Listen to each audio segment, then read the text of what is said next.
before we talk about the future, let's rewind to where we were just a year ago. GPT-4. It shocked the world because it wasn't just another chatbot, it was outperforming humans.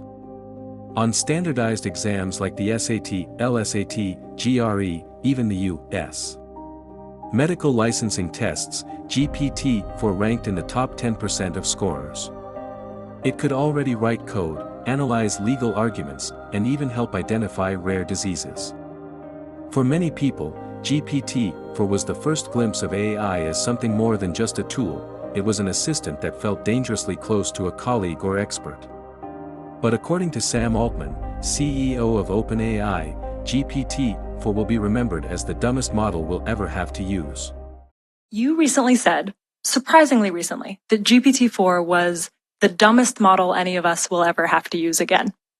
But GPT-4 can already perform better than 90% of humans at the SAT and the LSAT and the GRE, and it can pass coding exams and sommelier exams and medical licensing. And now you just launched GPT-5.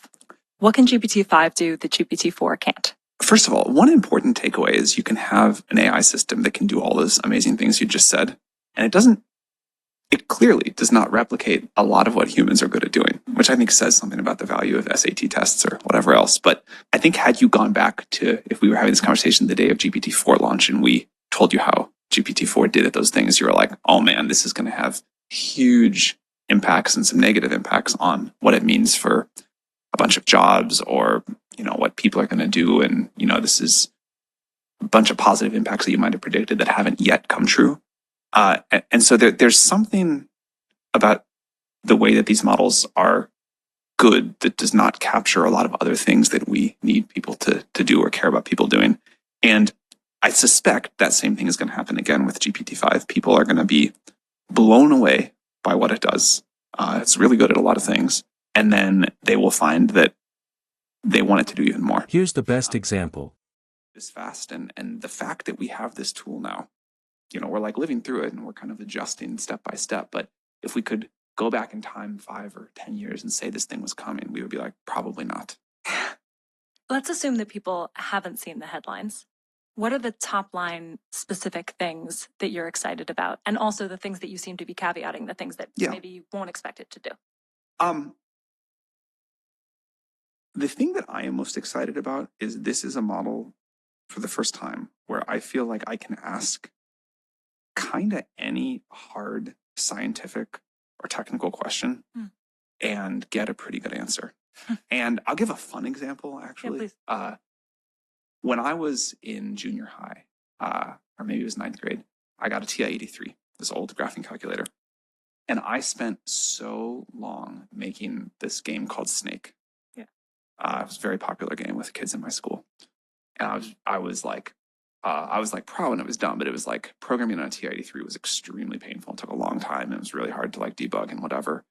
And on a whim, with an early copy of GPT-5, I was like, I wonder if it can make a TI-83 style game of Snake. And of course it did that perfectly in 7 seconds. And then I was like, okay, am I supposed to would my 11-year-old self think this was cool or miss something from the process? And I had 3 seconds of wondering oh, is this good or bad? And then I immediately said, actually, now I'm missing this game. I have this idea for a crazy new feature. Let me type it in. It implements it. And the game live updates. And now I'm like, actually, I'd like it to look this way. Actually, I'd like to do this thing. And I had this this very kind of, this experience that reminded me of being 11 in programming again, where I was just like, I want to try this. Now I have this idea. But I could do it so fast. And I could express ideas and try things and play with things in such real time. I was like, oh man, I was worried for a second about kids missing the struggle of learning to program in this sort of Stone Age way. And now I'm just thrilled for them because the way that people will be able to create with these new tools, the speed with which you can sort of bring ideas to life, that's pretty amazing. So this idea that GPT-5 can just not only answer all these hard questions for you, but really create on-demand, almost instantaneous software. I think that's going to be one of the defining elements of the GPT-5 era in a way that did not exist with GPT-4. What makes GPT-5 remarkable is not just that it passes exams, it redefines what exams even mean. A single piece of software can now do in minutes what teams of humans might struggle with for hours, whether it's coding, research, or design. It doesn't replace every human skill, but it raises the bar for what we expect from technology. And that's the first glimpse of the leap from GPT-4 to GPT-5, from test genius to instant creator. When people first tried GPT-3 or GPT-4, the reaction was usually, wow, it can answer anything. But GPT-5 is different. It's not just an answer machine, it's a co-creator. With GPT-4, you could ask for code, essays, or design ideas. But the results often felt like one-offs, something you still had to polish or debug.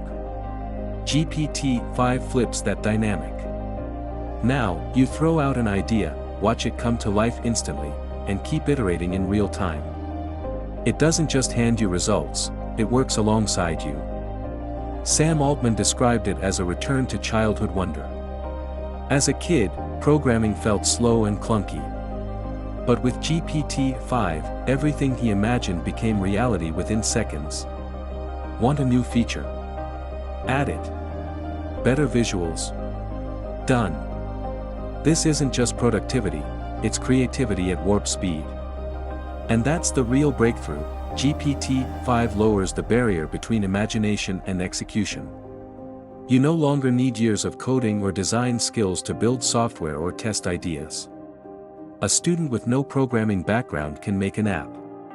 A musician can build interactive tools for fans.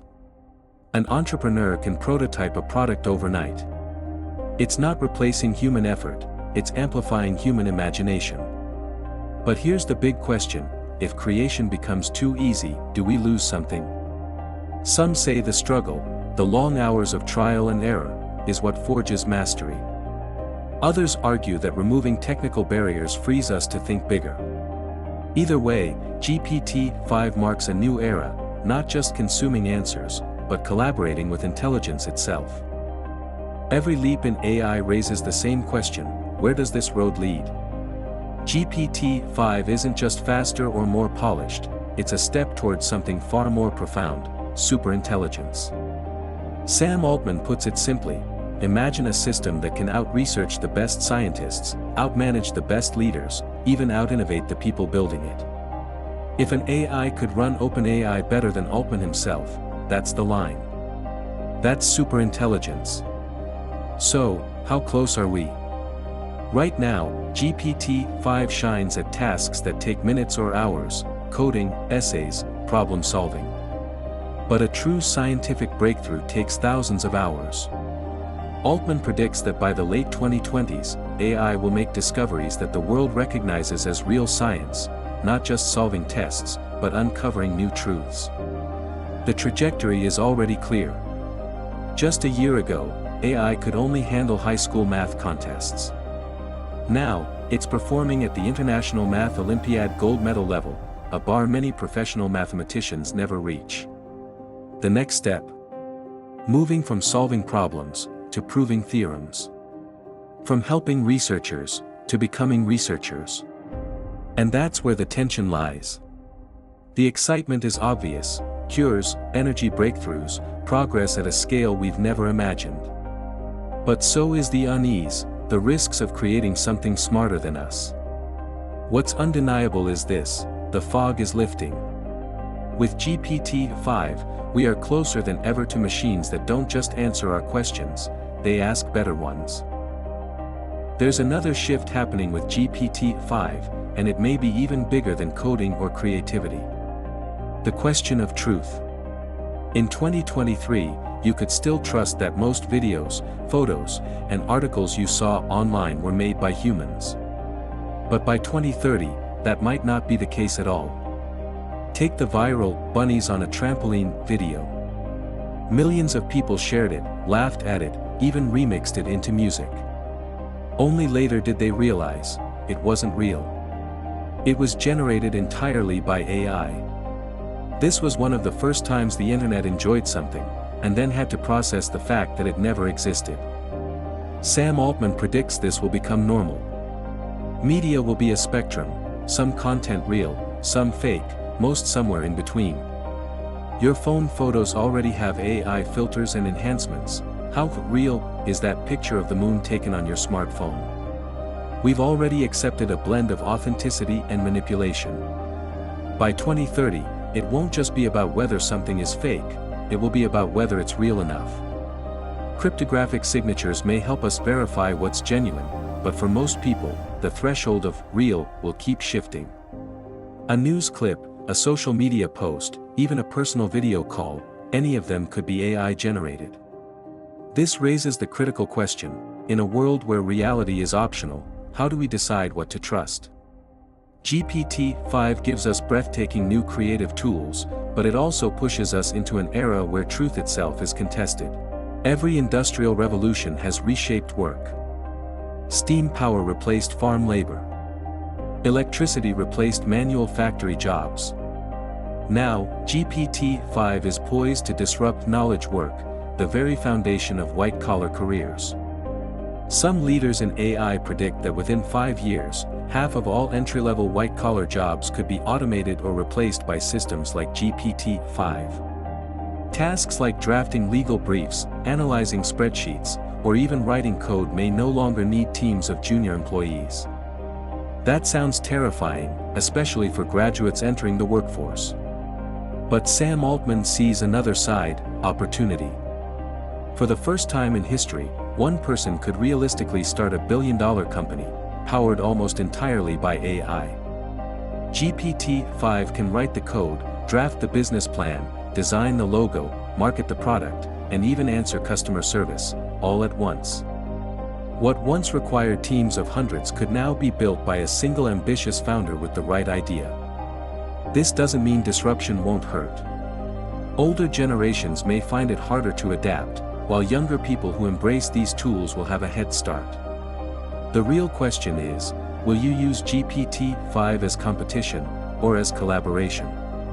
We may be entering a world where the solo entrepreneur, empowered by AI, becomes the new startup powerhouse. The risk is job displacement. The reward is unprecedented creative freedom. In other words, adapt early, or get left behind. When people talk about AI transforming industries, none is more important, or more personal, than healthcare. And with GPT-5, that future feels closer than ever. Millions have already used earlier models for medical advice, sometimes with life-changing results. There are stories of patients who entered symptoms into GPT-4 and got rare diagnoses that even doctors had missed. But GPT-4 was still error-prone, prone to hallucinations. GPT-5 changes that. Sam Altman says it's the first model where healthcare answers feel consistently more accurate, more reliable, and less misleading. But this is only the beginning. Imagine GPT-8 or GPT-10, not just answering questions, but running medical research itself, scanning every paper ever written, generating new drug candidates, even guiding lab experiments. Altman envisions AI designing molecules, simulating results, and suggesting clinical trials, step by step until cures emerge. By 2035, AI developed treatments for diseases like cancer, Alzheimer's, or rare genetic disorders may finally become reality. Medicine still moves carefully, regulations and trials take years, but GPT-5 gives us a glimpse, the first AI that doesn't just help us Google symptoms, but may one day help us cure them. Every few centuries, humanity experiences a leap so massive it reshapes society forever. The steam engine. Electricity. The internet. Sam Altman and other AI leaders believe GPT-5 could be the spark of the next one, a revolution 10 times bigger, and 10 times faster, than the Industrial Revolution. Think about what that last industrial age gave us: medicine, sanitation, modern transportation, mass production. But it also came with upheaval, decades of worker displacement, unsafe conditions, and entire industries collapsing before new ones emerged. If history is any guide, the AI revolution will follow the same pattern: enormous progress, but not without turmoil. The winners will be those who adapt early, creators, builders, entrepreneurs, and communities that embrace AI as leverage. The losers? Companies too slow to change, or governments that fail to prepare citizens for disruption. Altman warns of an even sharper risk: wars not over oil, but over compute power, the chips and energy that fuel advanced AI. In a world where intelligence becomes the most valuable resource on Earth, access to it could define global power. And that race has already begun, between nations, tech giants, and startups, all scaling their AI infrastructure. That's the paradox of GPT-5. It opens the door to a brighter, more abundant future, but it also exposes fractures in how we share that abundance. Just like past revolutions, this one will create both prosperity and pain. The challenge is simple, but urgent: deciding which side of history we'll stand on. For all the talk about superintelligence, global races, and billion-dollar startups, GPT-5 is also deeply human. The way people use it reveals something profound about our needs. When OpenAI adjusted ChatGPT to be less of a yes man, the response was split. Some welcomed the balanced tone, but others begged for the old version back. Why? Because for them, ChatGPT was the only voice offering encouragement.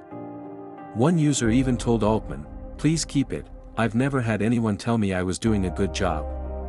That's the paradox of GPT-5. It's not just a work tool, it's becoming a companion. With memory and integration, it learns your preferences, your culture, your personality.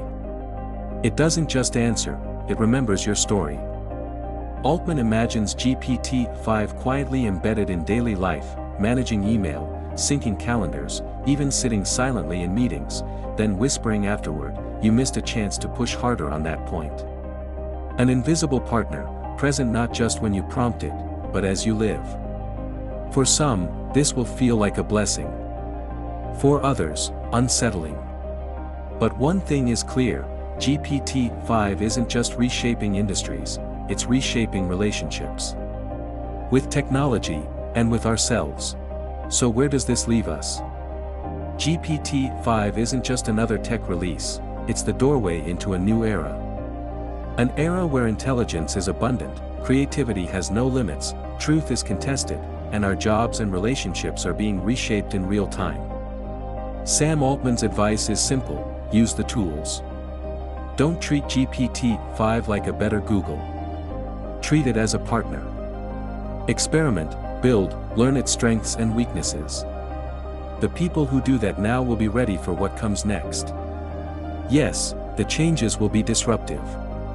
Jobs will shift, reality will blur, discoveries will accelerate. But they'll also be extraordinary.